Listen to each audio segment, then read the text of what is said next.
Well, first off, I'd like to thank you all for coming this evening. I'm having a really great night, and I hope you are as well.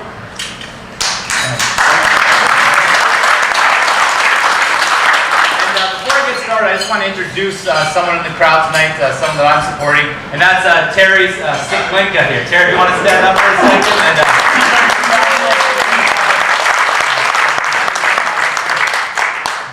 As you know, my name's McNulty. I was born and raised here on Vancouver Island. I grew up in Saanich, but spent a lot of time out on the peninsula as my grandparents lived out on Wilcox Terrace for the last 20 years. My family's made up of the Burnhams and McNultys, many of whom are here tonight. From the McNulty side, which is Irish, I learned about work ethic.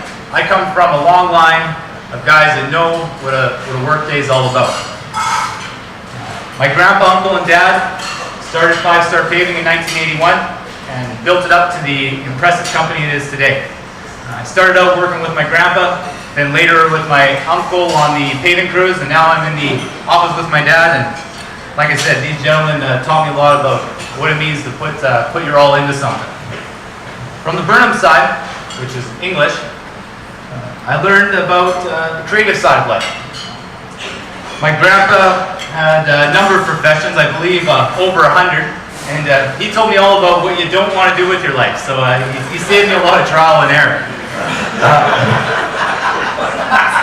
My grandpa's also a successful businessman. He built up a real estate and insurance company, and he was in fact a past counselor in Burnaby, so maybe that's where I get some of that from. My grandma was a successful artist. My aunt's a school teacher, and my mom runs a film company that works in the Vancouver film industry, as you can see with the lights and the camera and all that stuff. And she's also the executive producer of all my web films and this one, which will be on first thing tomorrow. Now, growing up, I was a bit of a wild child. I kept my parents on their toes at all times. Although through that, I've always had my passions. I started off with animals and read a lot of books about them. Then it was Elvis Presley, a guy with a lot of style. I still got a lot of his music today, watched a lot of his movies.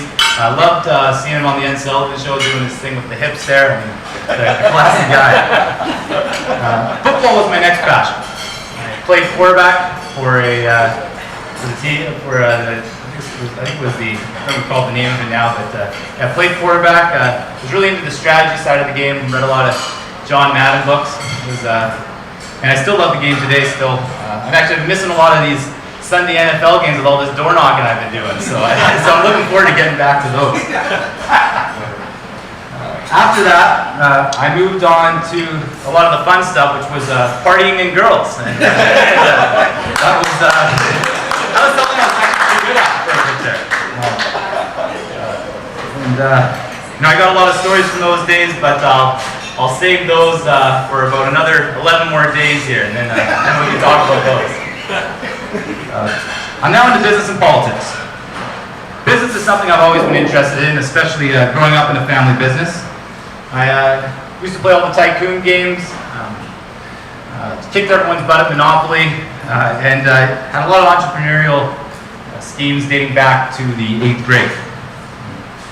Politics is more recent, but something I'm equally passionate about. In fact, a few weeks ago, I took a trip to New York to see the business and political leaders of our time live and speak about some of the issues. It was a fantastic experience. I learned a lot. I even had an opportunity to ask Rudy Giuliani a question from the floor, so it was a really great time. You wouldn't believe, folks, how on the ball these guys are. They're very well read. They know the issues. You can really see why those guys rose to that position. As I said, for the most part, my interest in politics was due to economics. I really like economics. I never aspired to run for office, didn't run for student council, didn't run for class president. I was always of the understanding that if government stayed out of my way, I'd stay out of government's way, and we'd all get along just fine. Then my father, Scott Brackenridge, started Island View Golf Center. And myself and our municipal government, Central Saanich, got the opportunity to know each other extremely well. In fact, I even took it upon myself to go down there one afternoon and introduce myself to everyone very loudly. So we really got to know each other, and it's been an interesting experience. Island View was a huge opportunity for me, and it's something I'm really thankful that Scott and Craig had the confidence in me to give me that opportunity.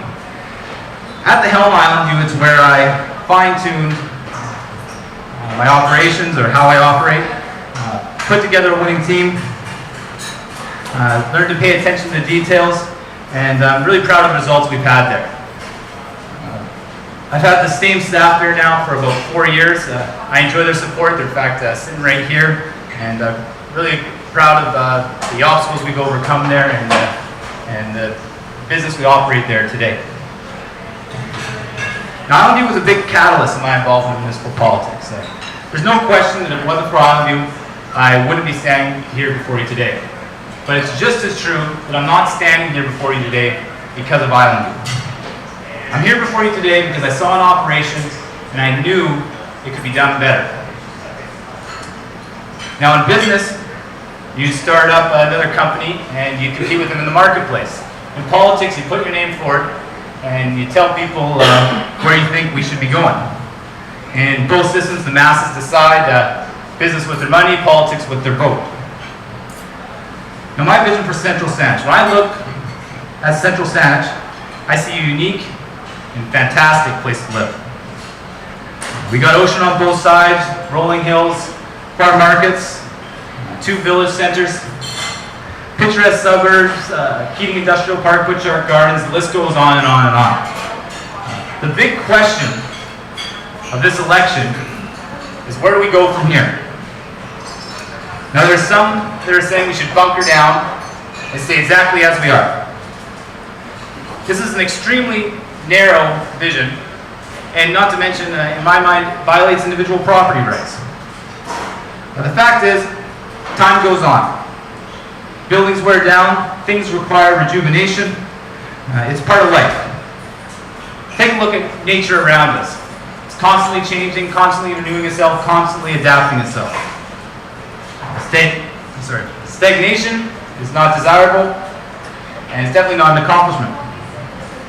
I believe what is required going forward is bold, fresh, 21st century thinking. What we did yesterday, or even what we do today, can be done better tomorrow. Look at the dynamic world we live in. Look at the advancements in technology we're seeing. Look at all the innovations happening around us. As a municipality, we should be embracing these, not rejecting them. We should allow landowners to improve their buildings and incorporate these new technologies into them. And while we're at it, we should make it easier for them to do. Now, over this past year in particular, we've seen a number of bold, fresh ideas, and I want to share a few with you. First is the Panorama Recreation Center. This is a great example of this. The individuals working on that project were bold, they were aggressive, and they wanted to take our community recreation center, something that I know many people in this room use a lot, to the next level. Now, it would have been much easier for them, both politically and professionally, to come forward with a boring, mediocre plan and be a boring, mediocre slide. They didn't. They came forward with something bold, something aggressive, something that we can be proud of. They didn't settle to be average. They didn't settle to be good. They wanted to be great. The Vantrite operation is another example. Now, you just heard Brian speak, and this is a man who sees the full picture. He's not looking to do the same old thing with the family farm. He's looking to take that operation into the 21st century. If you look at the original Vantrite proposal, that was a fantastic idea. It had tons of innovative features to it. In fact, it would have led the region in terms of some of the technologies it was incorporating into it. Unfortunately, the Mayor and Council didn't see that, didn't have the vision to see that, and neither do some of my opponents. Now allow me to give you two examples of where I believe we should have some bold, fresh thinking. The Keating Overpass. Here's a huge safety issue in the community that every election it always comes up. We're always hearing about the Keating Overpass. And all we've done since 1989 is done 13 studies. Now, I mean, think about that. We've done 13 studies since 1989 and we're still no farther ahead than where we were in 1989. It's absolutely ridiculous. It's time for people to do some research, get the facts, and then make a decision and move forward with it. Second example of that is the Peninsula Co-op. Now they bought a property back in 1994 and are still waiting to hear from some of the mayor and councillors where they stand on what they want to do with it. We're talking about a huge employer in the area. We're talking about an organization that has the desire and the wherewithal to make this thing happen. I was at a debate just last week and I still couldn't believe that we still have mayor and councillors who won't say where they stand on the issue. I think it's ridiculous. What we need to do is we need guys in there who are going to take in the facts, take in the, look around and see what, make a decision on the issue, and then allow us to move forward with it. Whether it's for or against it, let's move forward with it, make a decision. Now I have a great article hanging on my wall in my office. It's by historian Paul Johnson. It's titled "The Creators versus the Critics."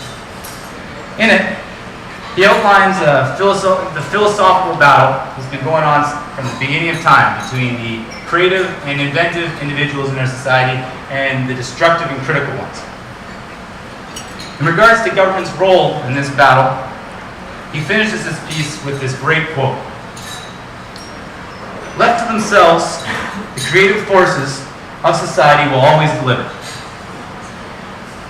But keeping them reasonably free to do so is a perpetual grinding battle. It's one that must never be lost." Ladies and gentlemen, we're on the front lines of that philosophical battle right here in Central Saanich. That's the question of this election. It's about the creative versus the destructive, bold new ideas versus status quo. It's about creating wealth versus raising taxes. It's about individual liberty versus collectivism, and it's about 20th century thinking versus 21st century thinking. This November 15th, I ask you to stand by me for creating wealth. Stand by me for new ideas, and stand by me for creativity, and vote Sean McNulty for Mayor Central Saanich. Thank you.